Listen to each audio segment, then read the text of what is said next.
morning and welcome to India Business Insights. Today, we bring you a deep dive into a major shift in global healthcare, a tectonic move that could reshape the insulin industry and unlock a once in a generation opportunity for Indian pharma companies. Novo Nordisk, the Danish behemoth and the world's leading insulin maker, is gradually exiting the insulin market, a drug it helped define over the last 4 decades.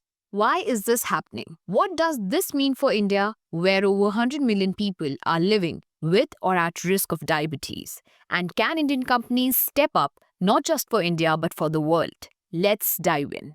Global insulin market. Let us start with the global picture. As of 2024, there are approximately 589 million people living with diabetes worldwide, expected to rise to 853 million by 2045. The incidence of diabetes is increasing globally with poor lifestyle choices, packaged food, lack of exercise, and to some extent, genetic predisposition. Insulin remains a cornerstone therapy for type 1 diabetics and for a significant portion of advanced type 2 diabetics. This chart shows the explosive growth in global diabetes cases, highlighting the growing demand for treatment options. Yet the insulin market, valued at $19.45 billion globally, is under strain. While insulin is a life-saving drug, it also has become a political flashpoint, particularly in the United States, where insulin prices touched $98 per vial, sparking nationwide protests.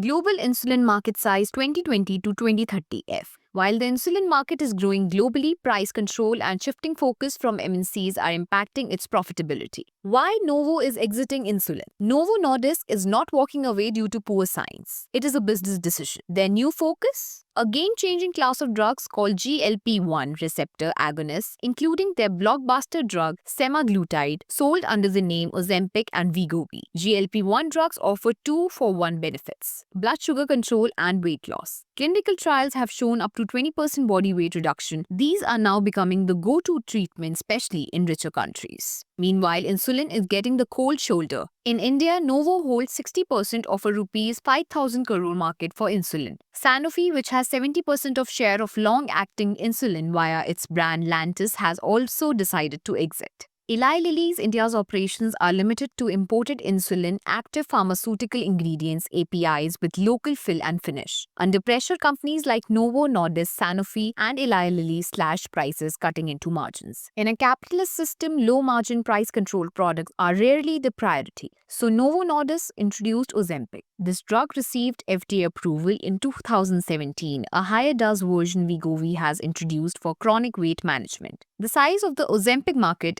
was estimated at just under $20 billion and could reach around $47 billion by 2035. The opportunity for India. This is where India enters the fray.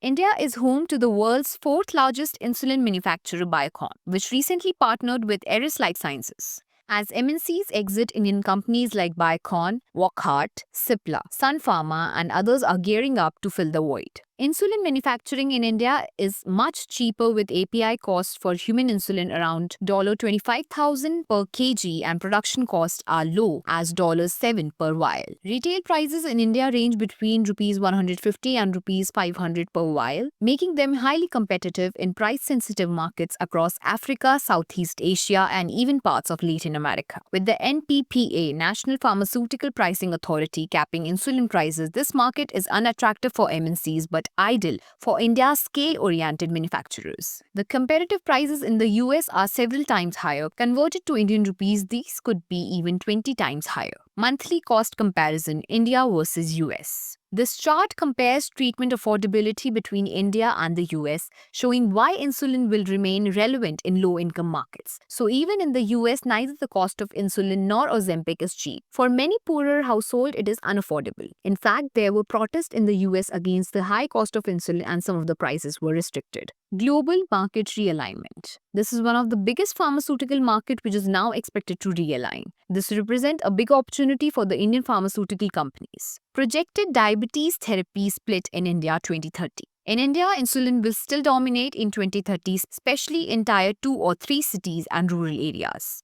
Global market split by 2035, insulin versus GLP-1. While GLP-1 drugs will rise, insulin will continue to serve majority of patients in developing countries. Here's the global breakdown. Richer countries, US, Europe, Japan, likely to adapt GLP-1 drugs aggressively. Middle-income countries will see a mix, urban populations moving to GLP-1s while rural areas stay with insulin. Low-income nations, insulin will remain critical due to cost and infrastructure constraints. Geographic adoption map visualizes where GLP-1 drugs will dominate and where insulin will remain crucial due to pricing and access. This opens up a global export opportunity for Indian insulin producers. In fact, India could become the pharmacy of the world for insulin, much like it did for generics in HIV, TB, and hepatitis. Semaglutide versus insulin. Let's compare the two. Semaglutide is not without controversy. Facial gauntness, Ozempic face, sagging skin, Ozempic mouth, gastroparesis, stomach paralysis, lawsuits alleging vision loss and inadequate warnings. GLP-1 side effects frequency or severity highlights rising concerns and legal controversies surrounding GLP-1 therapies. The efficacy is promising, but side effects and long-term impacts are still being studied. So here is a quick comparison between the two. Semaglutide versus insulin. Treatment comparison. The side-by-side chart helps viewers understand why semaglutide is attractive but still expensive and not universally suitable. So the shift to semaglutide is not purely a scientific decision. It is mainly a business decision by the companies which have been used to selling their products at very high prices. These are responses against price controls not just in India but in many global markets. India's play on semaglutide. The Indian patent for semaglutide expires in January 2026 and Indian pharma majors are preparing. Natco Pharma has first to file exclusivity for key strengths. Dr. Reddy's, Sun Pharma, Cipla, Lupin, Zydus, Biocon and others are all developing GLP-1 generics. The PLI scheme for pharma is expected to support this production cost by 2026. Indian companies entering GLP-1 insulin. Highlights Indian companies poised to benefit for the insulin gap and patent expiry of semaglutide. By making GLP-1 is biologically complex and expensive. It is unclear if Indian players can reduce cost drastically in the short term, but over time, volumes and innovation may help. API versus formulation cost structure, India versus US. Demonstrate India's cost efficiency in insulin manufacturing. Even when the Indian companies do not make the APIs, the cost structure of Indian companies is significantly better. Most traditional insulin formulations are off patent, allowing Indian companies like Biocon and Cipla to manufacture and export affordable generics globally. In contrast, GLP-1 drugs like semaglutide or Ozempic remain under patent until 2026 in India, with additional patents extending exclusivity in some markets. Indian pharma firms are gearing up for large-scale entry post-expiry, backed by the government's PLI incentives. The original PLI scheme for pharmaceuticals was launched in 2021 and was highly successful. As of December 2024, the scheme has surpassed its initial investment targets with Rs 4,253.92 crores realized against a commitment of Rs 3,938.57 crores. Links to our previous videos on the PLI scheme are in the description box. The Indian government plans to introduce a targeted production-linked incentive (PLI) scheme in 2026 to promote domestic manufacturing of GLP-1 drugs like semaglutide used for diabetes and obesity. This move aligns with the expected patent expiry of semaglutide in India and aims to support Indian pharma companies in capturing a share of rapidly growing global market. What could shift? Here is what the future might look like. Globally, GLP-1 could make over 30 to 40% of the diabetes market in the next decade.